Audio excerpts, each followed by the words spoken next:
വേടനെ KP Sasikala എന്ന വിഷകല കഞ്ചാവോളി എന്ന് വിളിക്കുമ്പോൾ എനിക്കും നിങ്ങൾക്കും ഉണ്ടാകുന്ന ഒരു വിഷമമുണ്ട്, ഒരു വേദനയുണ്ട്. മകന്റെ പ്രായമുള്ള അല്ലെങ്കിൽ മകന്റെ പ്രായത്തെക്കാൾ കുറവുള്ള ഒരു കൊച്ചുകുട്ടിയെ ഈ 36 വർഷത്തെ അധ്യാപന പരിചയമുള്ള ഹിന്ദു ഐക്യവേദിയുടെ മുഖ്യ രക്ഷാധികാരി എന്ന് ഊറ്റം കൊള്ളുന്ന വിഷകല എന്ന ശശികല കഞ്ചാവോളി എന്ന് വിളിക്കേണ്ട കാര്യമുണ്ടോ? ഇങ്ങനെ പരസ്യമായി വിദ്വേഷം വിളമ്പേണ്ട ആവശ്യമുണ്ടോ എന്ന് നമ്മൾ നെറ്റി ചുളിച്ചു പോകും. അതും വീട്ടിന്റെ അടുക്കളയിലിരുന്ന ഈ സ്ത്രീ ഇവരുടെ നാത്തൂനോടല്ല പറഞ്ഞത്. പാലക്കാട് മൈതാനിയിൽ പാലക്കാട് ഹിന്ദു ഐക്യവേദി സംഘടിപ്പിച്ച ഒരു പൊതുപരിപാടിയിലാണ് മൈക്ക് കെട്ടി ഈ തള്ള വിളിച്ച് കൂവുന്നത് കഞ്ചാവോളി എന്ന്. ആലോചിച്ച് നോക്കുക, അവൻ എന്താണ് ചെയ്തത്?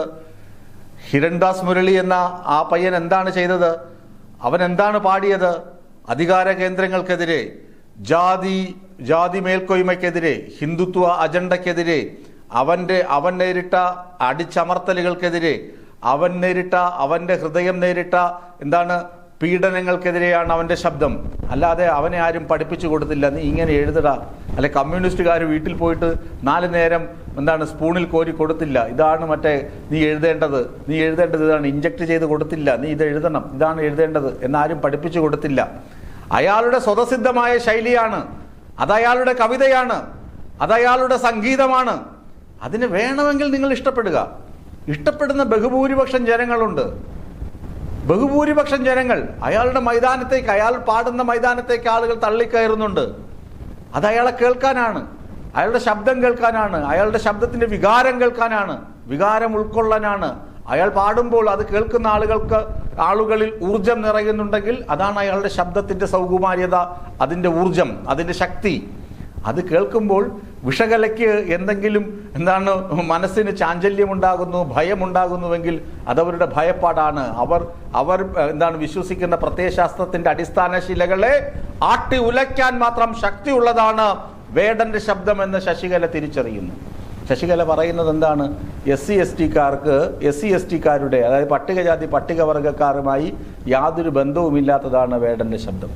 റിതം ആൻഡ് പൊയട്രി എന്നാണ് റാപ്പിന്റെ നീട്ടിയുള്ള എഴുത്ത്. റിതം ആൻഡ് പൊയട്രി, താളവും കവിതയും ഒന്നും ആദിവാസി സമൂഹത്തിനോ ദളിത് സമൂഹത്തിനോ നിഷിദ്ധമാണെന്ന് എവിടെയെങ്കിലും എഴുതി വച്ചിട്ടുണ്ടോ? കാട് എന്നത് തന്നെ സംഗീതത്തിന്റെ ഉറവിടമാണ്. അവിടെ ആദിവാസികൾക്കും അവരുടെ സംഭാഷണങ്ങൾ തന്നെ സംഗീതമയമാണ്. കാട്ടിൽ നിന്നാണ് രാമായണം വരെ വന്നത്. ആദി കവി തന്നെ കാടിന്റെ പുത്രനാണ്. ഇതൊക്കെ അറിയാത്തവരാണോ ഈ ഹിന്ദു ഐക്യവേദിയുടെയൊക്കെ ആളുകൾ? ഇവർക്ക് ഇതൊന്നും അറിയില്ലേ? റിതം ആൻഡ് പോയട്രിയാണ് റാപ്പ്. വേടൻ പാടുന്നത് കേട്ട് ഭയപ്പെട്ട് വേടനെ കഞ്ചാവോളി എന്ന്, മകന്റെ പ്രായമുള്ള കൊച്ചു പയ്യനെ നോക്കിയിട്ട് തള്ള പറയുകയാണ് കഞ്ചാവോളി എന്ന്. നാണമുണ്ട് ഇവർക്ക്? എങ്ങനെ ഇരിക്കുന്നു? ഇവരെ എന്തു പറയണം? ഇത്രയും വിദ്വേഷം വിതയ്ക്കേണ്ട ആവശ്യമുണ്ടോ? മന്ത്രി V. ശിവൻകുട്ടി പറഞ്ഞതുപോലെ ഇവർക്ക് ഭയമാണ്. അടുത്ത തെരഞ്ഞെടുപ്പിൽ ഒരു സീറ്റ് പോലും അവർക്ക് കിട്ടാൻ പോകുന്നില്ല. കേരളത്തിൽ ക്ലച്ച് പിടിക്കാൻ പോകുന്നില്ല. കേരളത്തിൽ പല വിധത്തിൽ നോക്കി. ക്രിസ്ത്യാനികളെയൊക്കെ വർഗീയത പറഞ്ഞ് കുത്തിത്തിരിച്ച് കൂടെ നിർത്താൻ നോക്കി, നടക്കുന്നില്ല. മുസ്ലിങ്ങളെ കൂടെ നിർത്താൻ നോക്കി, നടക്കുന്നില്ല. പലതരത്തിൽ തമ്മിലടിപ്പിക്കാൻ നോക്കി, നടക്കുന്നില്ല. പലതരം വിഷം ചീറ്റി നോക്കി, നടക്കുന്നില്ല. മുനമ്പത്ത് വിഷം ഇറക്കി നോക്കി, നടക്കുന്നില്ല. ഇവർ തന്നെ മാറാട് വിഷം കുത്തിവെക്കാൻ നോക്കി, നടക്കുന്നില്ല. പല തരത്തിൽ പല വിധത്തിൽ നോക്കി, ഒരു രക്ഷയുമില്ല. അവസാനം വേടൻ പാടുമ്പോൾ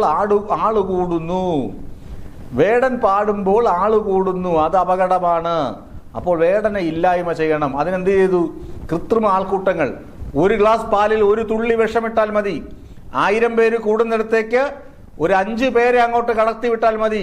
1000 പേരെയും തള്ളി ഉന്തി മറിച്ച് 5 പേർ പോയി പ്രശ്നമുണ്ടാക്കിക്കൊള്ളും. അതാണ് സംഘപരിവാറിന്റെ അജണ്ട. ആസൂത്രിത ആൾക്കൂട്ട പ്രശ്നമുണ്ടാക്കൽ. അതൊക്കെയാണ് പാലക്കാടും ആറ്റിങ്ങലും കിളിമാനൂരും ഒക്കെ നടന്നതെന്ന് നമുക്കറിയാം. പലപ്പോഴും വേടന്റെ പരിപാടികൾ അലങ്കോലപ്പെടുത്തുന്നത് സംഘപരിവാറിന്റെ അജണ്ടയാണെന്ന് ഇതിനകം തന്നെ തെളിഞ്ഞു കഴിഞ്ഞു. ഈ സംഘപരിവാറുകാർ എന്തിനാണ് ഭയക്കുന്നത്? അയാളുടെ പാട്ട് നിങ്ങൾക്ക് ഇഷ്ടമല്ലെങ്കിൽ ഇഷ്ടമല്ലപ്പാ, നിങ്ങൾ പൊയ്ക്കോ. സൗന്ദര്യം എന്ന് പറയുന്നത് ആപേക്ഷികമാണ്. നിങ്ങൾക്ക് ഇഷ്ടമല്ലെങ്കിൽ ഇഷ്ടമല്ല. ചില ആളുകൾക്ക് ഇഷ്ടമാണ്. ഇഷ്ടപ്പെടുന്നവർ ഇഷ്ടപ്പെട്ടുകൊള്ളട്ടെ. നിങ്ങൾക്ക് ഇഷ്ടമല്ലെങ്കിൽ വേണ്ട. എന്തിനാണ് ആ പയ്യനെ നിങ്ങൾ ഇങ്ങനെ മോശപ്പെട്ട വാക്കുകളിലേക്ക് അധിക്ഷേപിക്കുന്നത്? അതുകൊണ്ട് KP ശശികല തിരുത്തണം. മകനെ മാപ്പ് എന്ന് പറയാൻ തയ്യാറാകണം, മകനെ മാപ്പ് എന്ന് പറയാൻ തയ്യാറാകണം, മാപ്പ് പറയണം. ഇങ്ങനെ മോശപ്പെട്ട വാക്കുകൾ പറയരുത്. പിന്നെ അയാൾ ഒരു ലഹരി കേസിൽ പിടിയിലായി. അത് അയാൾ തന്നെ പറഞ്ഞു, എനിക്കറിവില്ലായിരുന്നു, ഞാനത് തിരുത്തിയിരിക്കുന്നു, എനിക്കറിയില്ലായിരുന്നു, എന്നെ തിരുത്താൻ ആരും ഉണ്ടായിരുന്നില്ല, എൻ്റെ ഫ്ലാറ്റിൽ നിന്ന് ഞാനത് ഉപയോഗിച്ചിരുന്നു, ഞാനത് നിർത്തിയിരിക്കുന്നു.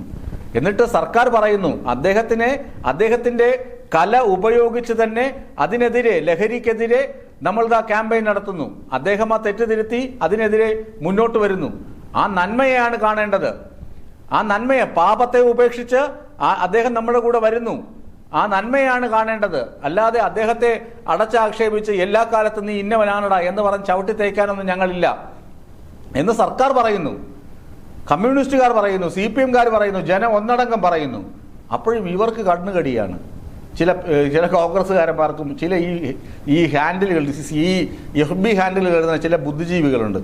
പ്രത്യക്ഷത്തിൽ ഭയങ്കര ബുദ്ധിജീവി എന്ന് തോന്നും. ചില മാധ്യമപ്രവർത്തകരുമുണ്ട്. ഇവൻ്റെയൊക്കെ തലയിൽ എന്ത് തളം വെക്കണം, നെല്ലിക്ക തളം വെക്കണം. ഇവനൊക്കെ ഒരു കാലത്തും ബോധം വീഴില്ല. ഒരു കാലത്തും ബോധം വീഴാത്ത ചില ആളുകളുണ്ട്. ഒരു കാലത്തും എനിക്ക് പല ആളുകളെ നേരിട്ടറിയാവുന്ന ആളുകൾ, ഒരു കാലത്തും ബോധം വീഴാത്ത ചില ആളുകളുണ്ട്. കൊണ്ടുപിടിച്ചങ്ങ് എഴുതി നടക്കുന്നുണ്ട്. വല്ല ആവശ്യമുണ്ട്. ഏതായാലും ഈ ശശികല എന്ന് പറയുന്ന വിഷകല എന്ന് പറഞ്ഞാൽ അധിക്ഷേപിക്കുന്നതൊന്നുമല്ല, അവർ വിഷം ചീറ്റുന്നത് കൊണ്ട് പറഞ്ഞു പോകുന്നതാണ്. അവർ നന്മ പറയുമ്പോൾ അവരെ നന്മയുള്ള കല എന്ന് ഞാൻ തിരിച്ച് വിളിക്കുന്നതായിരിക്കും. അതിന് യാതൊരു തർക്കവുമില്ല. ഇപ്പോൾ അവർ തീർച്ചയായിട്ടും ആ പയ്യനോട് ക്ഷമ പറയാൻ തയ്യാറാകണം. കഞ്ചാവോളി എന്നൊന്നും വിളിച്ച് ആ പയ്യനെ അധിക്ഷേപിക്കേണ്ട യാതൊരു യോഗ്യതയും നിങ്ങൾക്കില്ല. നിങ്ങളെ ടീച്ചറെന്ന് വിളിക്കാൻ യോഗ്യത ഇല്ല എന്ന് നാട്ടുകാർ ഒന്നടങ്കം പറയുമ്പോഴും നിങ്ങളെല്ലാവരും ടീച്ചറെന്ന് വിളിക്കുന്നുണ്ട്. 36 വർഷം അധ്യാപനം നടത്തിയ നിങ്ങൾ തീർച്ചയായും ആ കുട്ടിയോട് മാപ്പ് പറയേണ്ടതാണ്.